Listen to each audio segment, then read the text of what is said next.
was the First Lady. She's been a U.S. Senator. And so we're delighted that she's also going to have another first with us. She's going to be the first speaker in our brand new series, Election 2020, America's Role in the World, powered by Samsung. This is also, at the same time, part of the Atlantic Council Front Page series. This is our premier live ideas platform for global leaders. We've had heads of state and government of Colombia, of Afghanistan, of Venezuela, and of Colombia, and of Singapore. We've had the head of NATO, the Secretary General of NATO, and the Executive Director of the IMF. So we're delighted to add former Secretary of State Hillary Clinton. Between now and November, we will feature the most prominent voices shaping the international dialogue to explore questions regarding U.S. leadership and interests in the world, alongside our friends and allies, and that's, of course, always the focus of the Atlantic Council. Secretary Clinton knows that this is a time of geographic distance, but at the Atlantic Council, we don't believe so much in social distance. We have a huge audience across multiple digital platforms, and you can all comment about this event by using Atlantic Council front page, hashtag AC front page. So with that, I want to turn to Secretary Clinton. Secretary Clinton, thanks so much for being with us to launch this important series. Thank you very much, Fred. It's wonderful to see you, even though it's against a screen and you're somewhat distant from us here. This is a historic moment and an unusual year. It's the worst pandemic in a century, the worst economic downturn since the Great Depression, the most significant racial upheavals in 50 years, and some are saying this may be the most important presidential election of our lifetimes. I wonder if you can speak first to that. You know a lot about history. You've been a presidential candidate yourself. What are the stakes this year? Well, I agree with that assessment, Fred, that this is the most consequential presidential election in a very long time. And for all the reasons that you just pointed out, in addition to the challenges that we face both domestically and internationally in trying to chart a better, stronger approach toward the future, which I believe is at stake in this upcoming election. Just very quickly, we've seen a real failure of leadership here at home and abroad by the current administration. We've seen real disregard for institutions such as NATO, but also institutions here at home, an undermining of the rule of law at home and the rules-based global order abroad. We've seen a failure to respond effectively to the pandemic. And of course, there are many other challenges that have been either ignored or made worse in the last 3.5 years. So this is a moment of reckoning, not only for the United States, but as you rightly point out, the international community also has a lot at risk in the outcome of this next presidential election here. So, moment of reckoning. If you look at the challenges for the next president of the United States, they're going to be enormous. And always setting priorities is one of the hardest things to do in leadership. If you're looking at the challenges you've outlined and the problems we're facing internally, domestically, and in the world, where do you set the priorities? If you're setting priorities 1 through 3, 1 through 5, what are they? Well, it's interesting because I've had this conversation with the vice president's campaign, now increasingly with those in the transition effort that is underway. Because this is not an ordinary time. There will have to be a concerted effort to move on several fronts at once. It reminds me a little bit of when then President-elect Obama asked me to be Secretary of State. And he said, look, our economy is in a terrible Great Recession, which of course it was back in 2008 and 9. I have to deal with the economic crisis, but we also have problems around the world. We have neglected our leadership and our alliances in the prior 8 years. Well, I think you just have to quadruple that to understand what President-elect Biden might be facing. And so I think there has to be a full court press, as we say, both on the economy at home, dealing with the aftermath of the pandemic, because I don't think it will be over by the next inauguration, making sure that we have a strong response to people's losing jobs as well as health care, because in our country, as you know, healthcare is often attached to employment, something that we are trying to change. And then abroad, we're going to have to quickly move to try to regain leadership and rebuild our alliances and make clear to our competitors and adversaries that, you know, the vacuum is no more, that the United States is going to resume a position of global leadership and bring people together around common threats, whether it be climate change or the global pandemic. So, as I said earlier, you were third woman after Madeleine Albright, Condoleezza Rice to be Secretary of State, the 67th Secretary of State.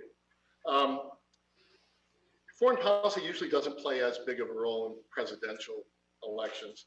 And I wonder what role you think it will play this year, whether it will be any different because of the situation that we're in. Well, I think it should, and I hope it will.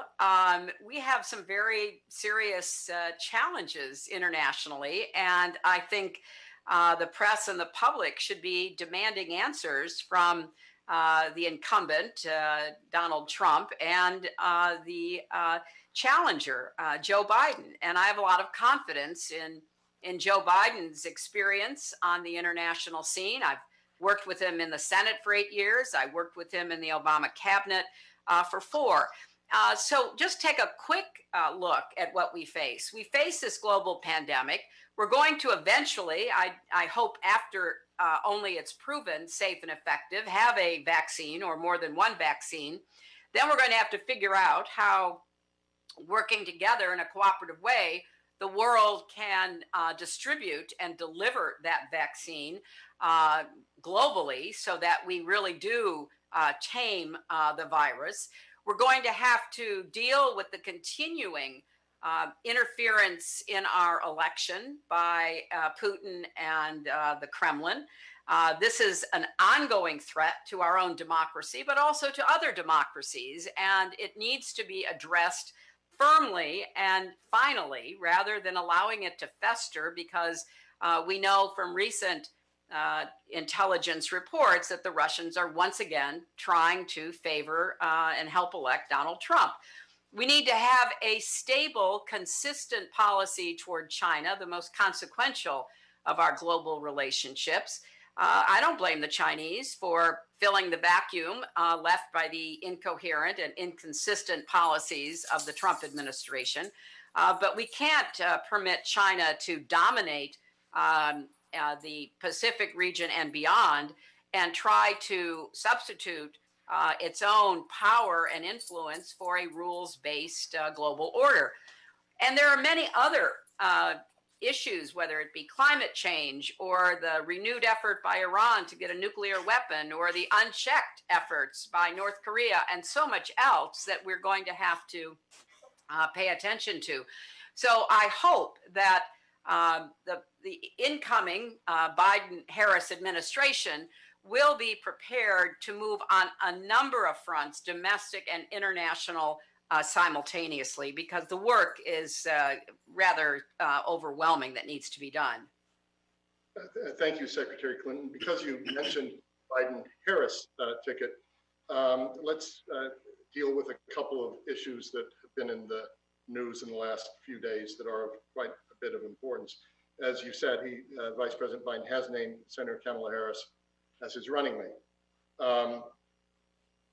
Vice presidential choices are sometimes written off as not being all that important.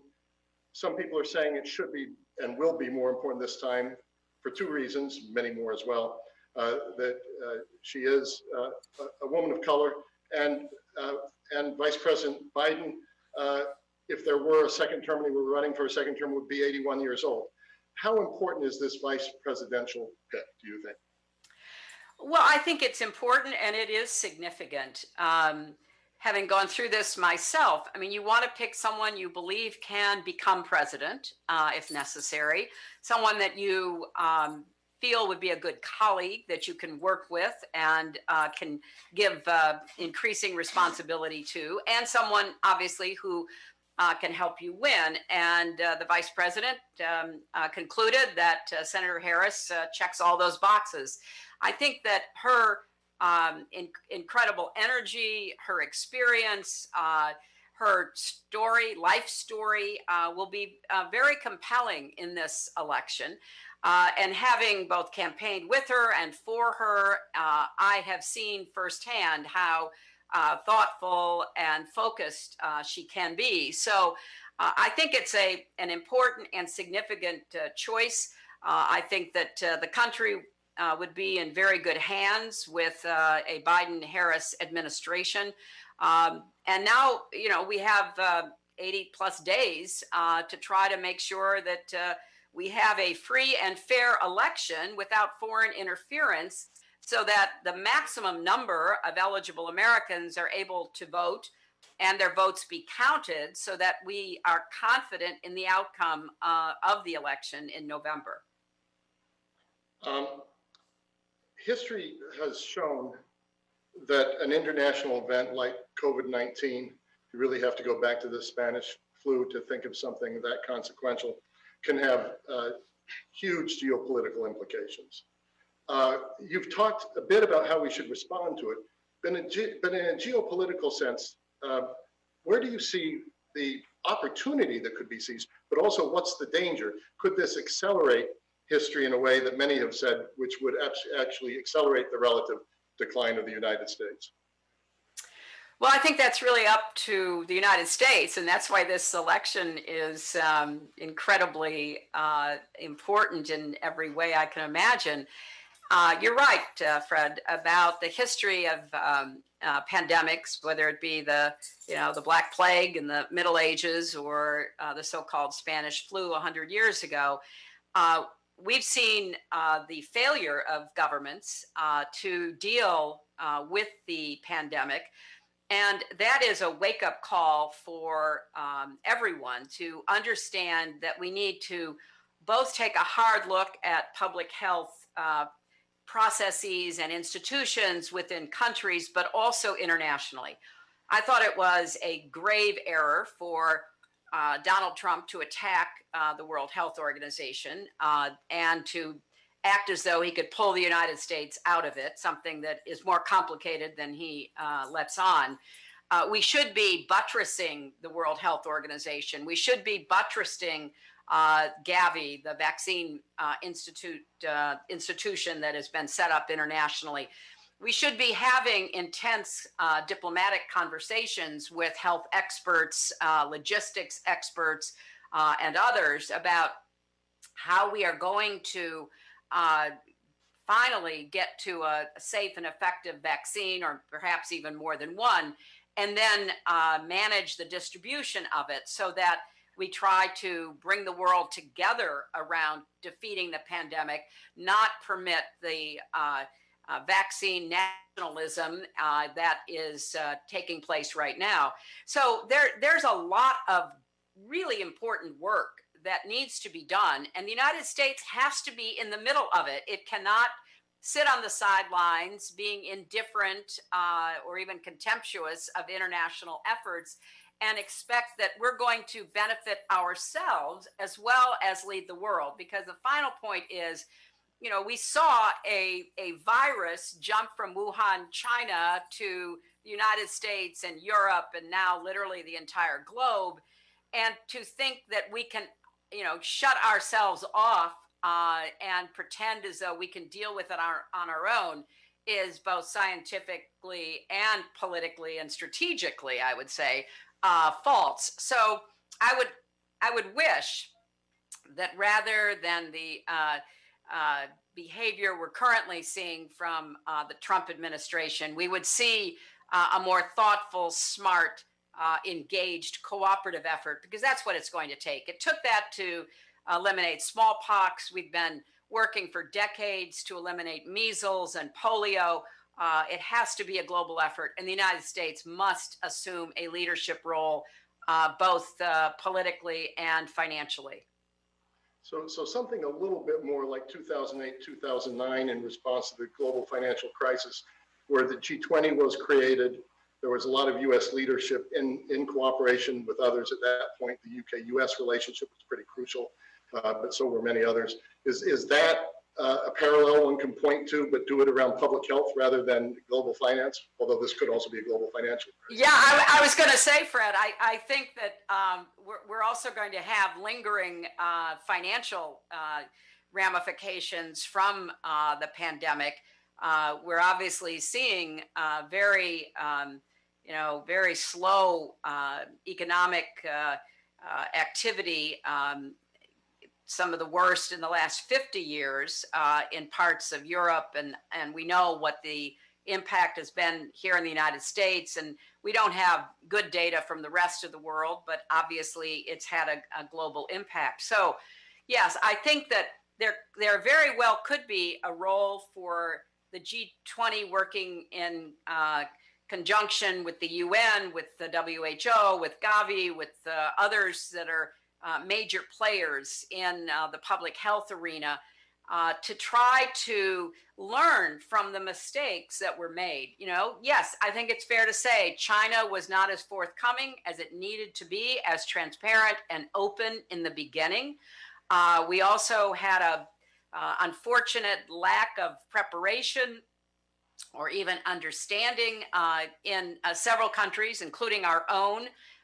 The guidebook, the blueprint for dealing with global pandemics that the Obama administration had left for the Trump administration was disregarded. So let us hope that individual nations will learn lessons, but let us also hope that collectively we can put together a more robust and quick international response and get every nation to buy into it, so that you don't have the role of any nation in the midst of a potential pandemic be to shut down and exclude investigation from international experts. We need to be more open and transparent, because I fear, Fred, that this is not the last of the viruses that the world will face. In fact, I think that there's a lot of very thoughtful analysis pointing toward this being perhaps the beginning of a continuing public health threat that we should be better prepared for internationally, and we need to do that as quickly as possible. Thank you, Secretary Clinton. China's come up several times in this conversation. It seems to be the sort of pure competitor of the sort that we've never experienced before, across so many realms, whether it's technology or economy or military, et cetera, et cetera. The Trump administration has been quite outspoken, has made this a huge priority, particularly in the last weeks. They point to the past, saying that the U.S. has ignored China for too long, and now we need to stand up. For the next president of the United States, it seems like we have an attitude, but we don't have a strategy. What could that strategy contain? Yeah, well, I think that, we've gone through a number of phases with China ever since, the Nixon opening to China. And for a number of decades, it was certainly in America's interest and the world's interest, I would argue, to support China's economic rise, to work to include China in the international order in all kinds of institutional ways. But I think any relationship has to be constantly reevaluated. And as we've seen with Xi Jinping, a lot of the aggressive nature of China's ambitions now are very clear, militarily and strategically, economically, internationally. And so you require a clear and consistent approach to China, which we have not seen under the Trump administration. There have been a series of economic actions taken, not particularly effective from what I have seen, and a lot of name calling. But in the meantime, China has extended its Road and Belt program and increased its influence not only across Asia, but into Africa, into the South Pacific, even into Europe, and certainly Latin America. China is not only building infrastructure nationally, but through a competitive infrastructure bank that it has set up. So you see with China, they're playing the long game. And as I say, you can't blame a country for acting in its own self-interest. We can question ourselves for not being more effective in how we deal with China's new, more aggressive, ambitious approach. So I think it's important to stress that the United States is an Asian power, a Pacific power. I had those conversations even when I was Secretary of State with my Chinese counterparts, that we will and intend to protect the South China Sea from colonization by Chinese military interests, that we stand with our friends and allies in Asia, East Asia, South Asia, in their efforts to protect their territorial integrity, that we should get back into the business of competing for hearts, minds, and infrastructure in different parts of the world, because it does make a difference. We did a tremendous job under President George W. Bush in fighting the AIDS epidemic in Africa, and spent many billions of dollars saving lives and providing treatment, while China was building soccer stadiums and parliament buildings. But we were competing, and we had a really strong case to make that we were standing up for, the human rights and the healthcare and the freedom of people in Africa. And basically, with Trump as president, we are absent. We are absent symbolically, and we are absent substantively. So I think there's a lot we can do to rebuild our presence. We also should not shy away from continuing to speak out about human rights in China, about the Uyghurs, about the crackdown in Hong Kong. I think there's a real audience within China and around the world for the United States regaining its voice when it comes to human rights. So there's a real opportunity here, Fred, that I think that a Biden-Harris administration would quickly seize to try to get our relationship with China back on a steadier, more predictable course and reassert America's standing and leadership in Asia and beyond. Secretary Clinton, where does Europe stand in this? Let me take you back to 2013. The Atlantic Council gave you its highest honor, the Distinguished Leadership Award. You were introduced by the Republican Henry Kissinger, just to underscore our bipartisan, nonpartisan credentials. And you spoke about the centrality of the Atlantic relationship in energy and trade and regarding Russia. But now China is front and center.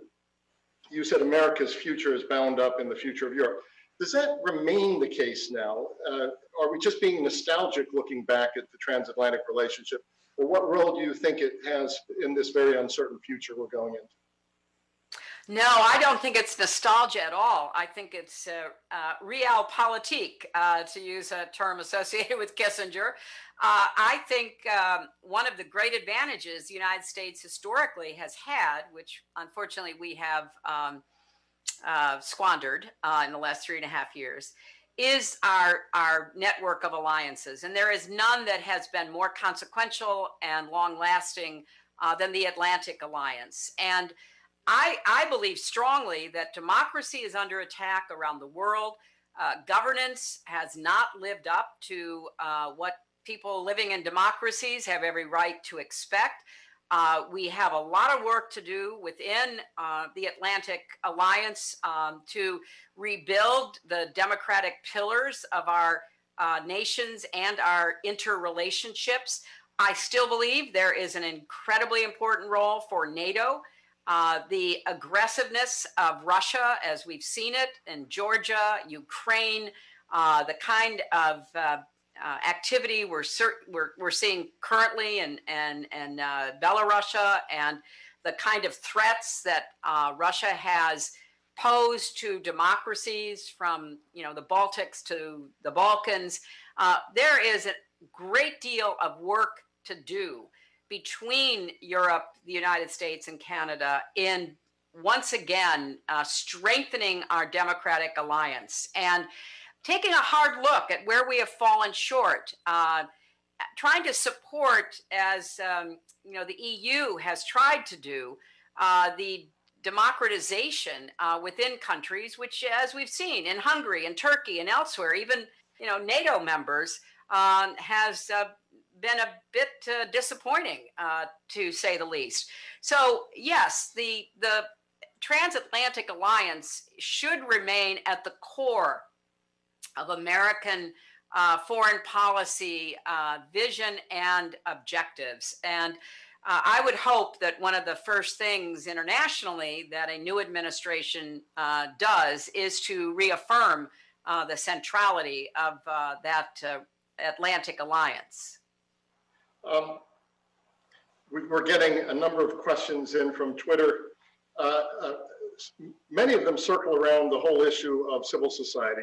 It takes a village, and particularly with Black Lives Matter. The question I would ask is the connection between that domestic health and international policy. Dean Acheson, one of our Atlantic Council founders, one of your predecessors as Secretary of State, actually wrote a letter into the amicus brief for Brown versus Board of Education in the early 50s. And he said that racial discrimination, quote, jeopardizes the effective maintenance of our moral leadership in the free and among the free and democratic nations of the world. How do you view what's happening right now in the country and civil society? And how does that interact with our international role? Well, I think that this is a moment of great moral reckoning over structural racism in our country. And I'm hopeful that real change will occur. The young people leading the Black Lives Matter movement, other young people who are engaged in peaceful protests, are certainly crying out for changes in many institutions and attitudes toward race and ethnicity and religion and gender in America. And it is a very serious internal threat to our way of life and to our unity. But as Dean Acheson said all those years ago, it also impacts America's image and leadership abroad. During the 2016 campaign, Fred, one of the Russian tactics that we learned about afterwards was to sow racial discord, to create phony events, to have a heavy online presence that really stoked racial animosity and fear. The Russians have been at that a very long time, as a recent excellent book by David Scheimer called Rigged lays out. The Russians under the Soviet Union and now the Russian Federation under Putin have always tried to highlight racial strife and inequities in the United States as a way of undermining our aspirations for democracy, our values about moving toward a more perfect union. They've taken any opportunity they could to try to paint a much darker picture of the United States. So I think both, and first, probably most importantly, we've got to do better internally ourselves. There have been some important legislative changes in some states and cities, and there's a good piece of legislation called the George Floyd Justice and Policing Act that actually passed on a bipartisan basis in the House of Representatives to try to deal first and foremost with injustice in policing and in the law enforcement community and in the criminal justice institutions.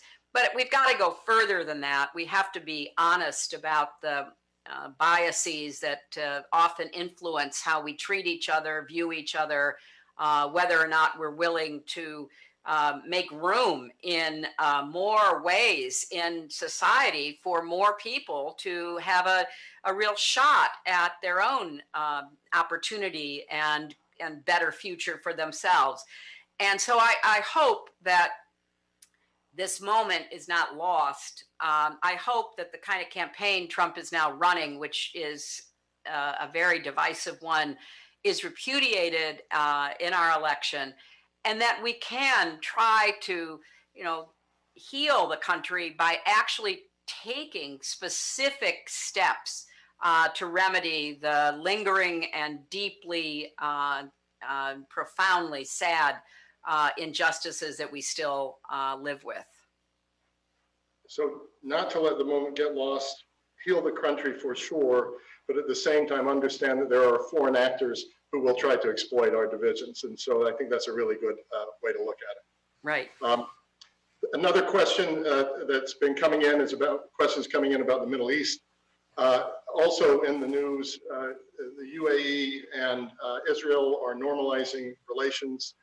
Israel has agreed not to annex the West Bank in return for that. That would look like a victory for the Trump administration and perhaps for the Middle East.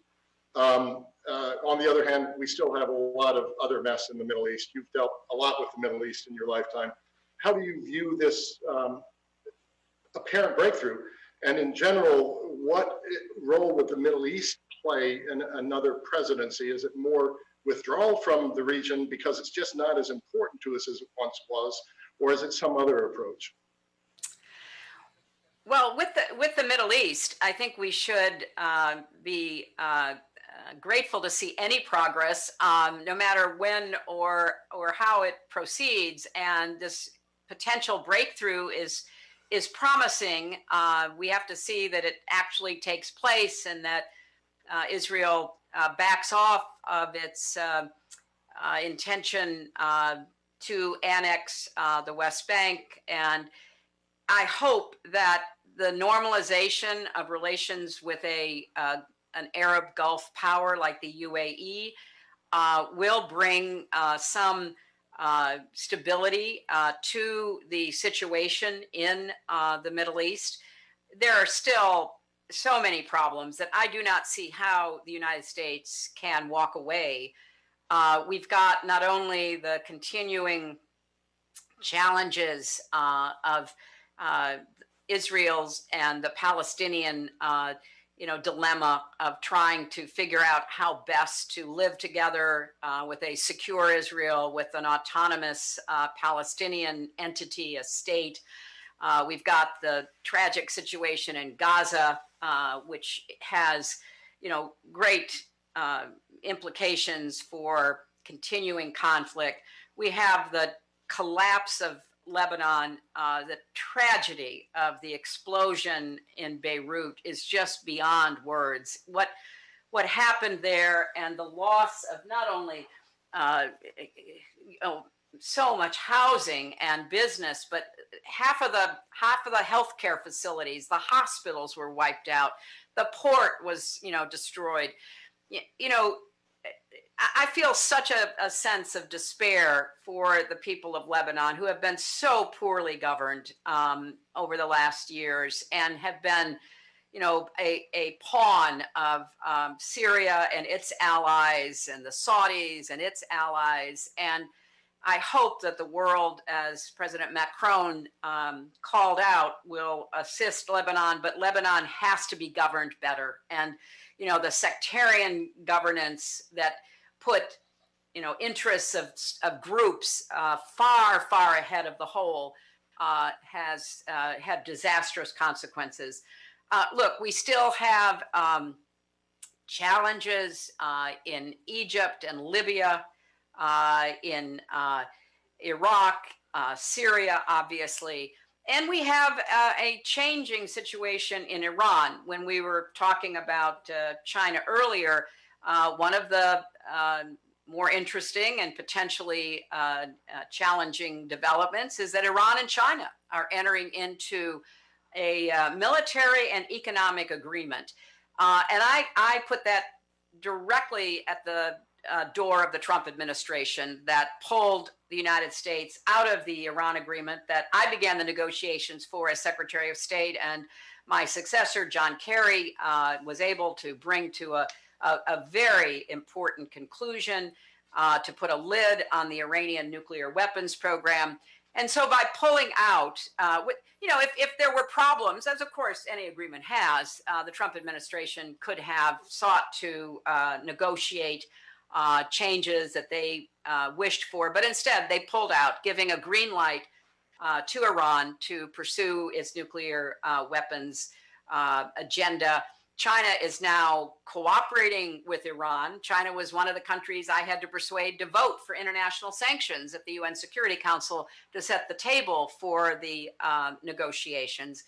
And of course, we know that if Iran pursues nuclear weapons, the Gulf states will likewise. And I cannot imagine a more dangerous situation than a nuclear arms race in the Persian Gulf. So there is an enormous amount at stake in the Middle East, and no responsible administration could ever walk away from that. I'm so glad you drilled down a little deeper on Iran. And I think a lot of our viewers and Americans haven't paid as much attention to the Chinese-Iranian recent agreement, which really does seem to be a change, does seem to be different.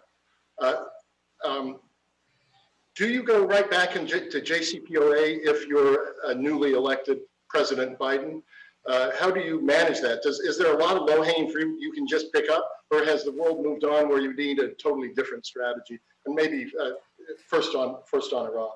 Well, that's a question to be answered, Fred, because I think it would be in the United States' interest to rejoin the Iran agreement, just as it would be to rejoin the climate agreement. We are now the only nation not in the Paris Climate Accord.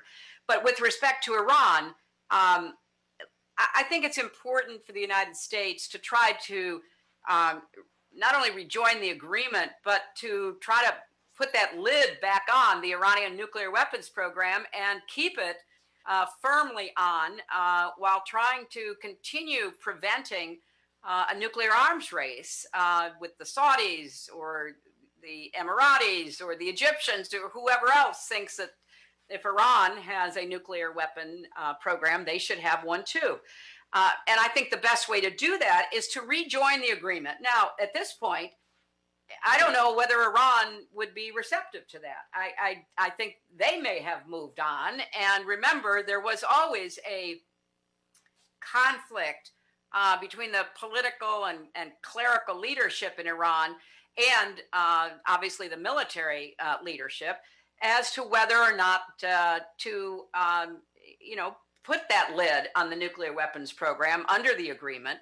So again, I don't think we would know unless we resumed intensive diplomacy.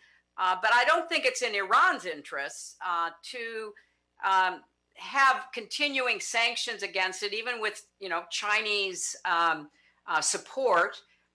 It's not economically enough if the rest of the world does renew pressure on Iran. So it would have to be explored. I can only tell you, it was very important to try to get the world behind sanctions, because remember, in the George W. Bush administration for 8 years, and I was there as a senator, we voted to sanction Iran on every way we could, but that was just the United States alone. And when President Obama went into office, when I became Secretary of State, we saw it as essential to try to bring the world together, not just unilateral sanctions by the United States, but the entire world. And it was difficult because, a lot of countries had very big energy deals with Iran, but we did it. We got everybody on the same page. We got the UN Security Council.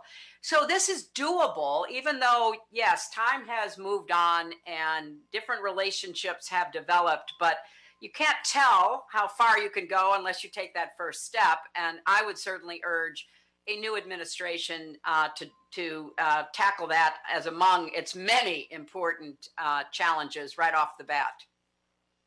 So Secretary Clinton, last question, and I'll double barrel this one, which is a way of cheating the last question. And this is such a rich conversation. You know from our previous conversations that I love the question, what keeps you up at night? You've outlined a world that looks pretty volatile, looks pretty dangerous. I want to get a feeling in general, in your lifetime, is this a uniquely fraught, dangerous moment? And if so, what concerns you the most of it? The double barrel, in all the things we're looking at, Iran, China, North Korea, Venezuela, what worries you the most? And I think the double barrel to this is you've cared so much about soft power in your life. You were the Secretary of State. What's the status of our soft power in the world, and what role does it play in this dangerous landscape? Well, you're right. That is a double-barreled question. I worry a lot about the spread of nuclear weapons, other dangerous weapons like, biological or chemical weapons, of course, but I remain singularly focused on the spread of nuclear weapons. I would like to see a renewal of negotiation with Russia. The New START treaty that, my dear friend and a great patron of the Atlantic Council, Ellen Tauscher, negotiated while she was at the State Department. It is set to expire. I would like to see it renewed.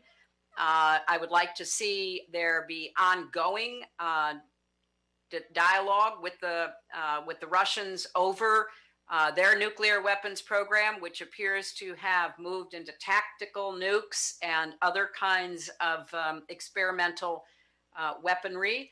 I would like to see enormous pressure put on China to join arms control discussions. I think that the Obama administration, in our first term, we tried to set a plate for nuclear strategic summitry. We had several meetings bringing together the countries with known nuclear weapons programs and those that had an interest in trying to control the spread of nuclear weapons. I think that has to be renewed and deepened because, I fear not only the rogue nation like North Korea, but the accident, the takeover of a nuclear program in a country by extremists of whatever stripe they might be, or criminal elements who are in the marketplace on a regular basis trying to buy or sell nuclear material that could at least go into a dirty bomb. So that would be my number one concern. With biological and chemical weaponry also needing to be paid attention to. I think we also have to, as I said earlier, strengthen our international public health response to potential pandemics. We've got to take seriously the security implications of climate change. That was something I started focusing on when I served on the Armed Services Committee in the Senate. We're going to see mass migrations. We're going to see increasing conflict over water and land because of climate change. We're ill prepared for that. The temperature in Baghdad has broken all records. I just can't really underscore strongly enough how climate change is a security challenge that has to be addressed. So those are the areas that I would pay immediate attention to. And as to soft power, Fred, I think we have squandered our soft power. I don't think that the United States has the influence that we should have in global debates or in how we're viewed, particularly by young people around the world. I think we have to rebuild our soft power. I like the phrase smart power because I think it combines the elements of the hard power that is necessary in defense with the soft power that is often viewed as part of development and diplomacy. But we've got to smarten up our global presence and once again try to influence people and events through the power of our example, and as opposed to the example of our power. That is an old cliche, but it's really an important one to keep in mind. You know, we have to set the standard for a rules-based global order, and it is very much in America's interest, but also in the world's, that we assume that leadership position again.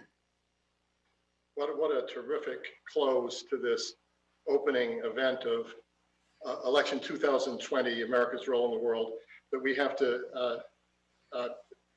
be the power of our example rather than example of our power, and set the example for the rules-based order that, after all, we with our allies and friends created in the first place. So Secretary Clinton, thank you so much for this enormously rich conversation. I also want to now introduce for all of our viewers the co-chairs for the Atlantic Council's Elections 2020, America's Role in the World. Both are Atlantic Council board members. And by the way, Secretary Clinton, thank you so much for mentioning Ellen Tauscher. We miss her so much. She did the world so much good. But I want to introduce these two board members, Colleen Bell, and these are our two co-chairs. Colleen Bell, Director of the California Film Commission and former U.S. Ambassador to Hungary, good friend of yours as well, Secretary Clinton, and Paula Dobriansky, Ambassador Paula Dobriansky, Senior Fellow of the Future of Diplomacy Project at the Belfer Center at Harvard Kennedy School, former Undersecretary of State for Global Affairs, Vice Chair of our own Scowcroft Center at the Atlantic Council, and they'll provide some closing remarks for this launch event. Colleen and Paula, over to you. Thank you, Fred, and thank you, Secretary Clinton, for joining us today. It was a fascinating and insightful conversation. Paula and I are delighted to officially introduce Election 2020, America's Role in the World, a new Atlantic Council series launching today. The Election 2020 series will create a space for the often overlooked topic of foreign policy to be brought front and center in the run-up to the US elections in November. Colleen, that's exactly right. We are kicking off with this month's big events, the Democratic and Republican National Conventions. Well, what's in store? Well, the Atlantic Council has curated an exciting series of bipartisan discussions covering both of the conventions on the most important foreign policy issues for the next administration. We have truly a terrific lineup of speakers confirmed for the next 2 weeks. And together, our goal is to explore key issues concerning America's role and its interests in the world. So what are some of the topics? We have great power competition, the future of democracy, national security, energy and climate, emerging technologies, and the global economy. And Colleen, that's not all. What more can our viewers expect? Well, thank you so much, Paula. The series will continue into the fall with dedicated programming around the presidential and vice presidential debates, and will wrap up in November with a special session unpacking the results of the elections. With this series, we hope to provide a nonpartisan platform for informative and in-depth conversations on foreign policy, national security, and the US engagement around the world. As we look to the next 4 years, what are the challenges that the United States will encounter, and how best can we approach them? In a world confronting unprecedented global challenges, what role will international relations and alliances play? But also, what opportunities will arise in the next 4 years and beyond? And how can we make sure that we're prepared to seize them? The times we're living through are transformative and present us with an unrivaled opportunity to shape the international system and indeed, with it, our vision for America's future. Colleen, that is so true. This is truly a timely and challenging time for all of us. And in fact, over the next few months, we will engage the most prominent voices shaping the national conversation on foreign policy, and to address these questions that you have raised and debate America's role and interests in the world as we approach our elections in November. So next Monday, August 24 at 9:30 a.m., we will have another special edition of the Atlantic Council's front page featuring U.S. Secretary of State Mike Pompeo. Our viewers can find the latest lineup of speakers, so sign up for each event and read our analysis. You're going to find it interesting on the Atlantic Council's website. Follow us on Twitter at Atlantic Council and engage in this timely and important conversation. So once again, thank you so much, Secretary Clinton, for being with us today. It was a great discussion and a terrific way to launch the Atlantic Council's Elections 2020 series. Pauline and I truly hope that all of you will join us for what will be a fascinating and lively set of discussions and debates addressing the most significant national security issues defining the presidential elections 2020. Thank you so much for being with us. Thank you, Ambassador Bell, and thank you, Ambassador Dobriansky, and of course, Secretary Clinton, for this wonderful launch of Election 2020, America's Role in the World. Stay tuned. The next will be on August 24th, Monday, with Secretary of State Mike Pompeo. We'll see you soon.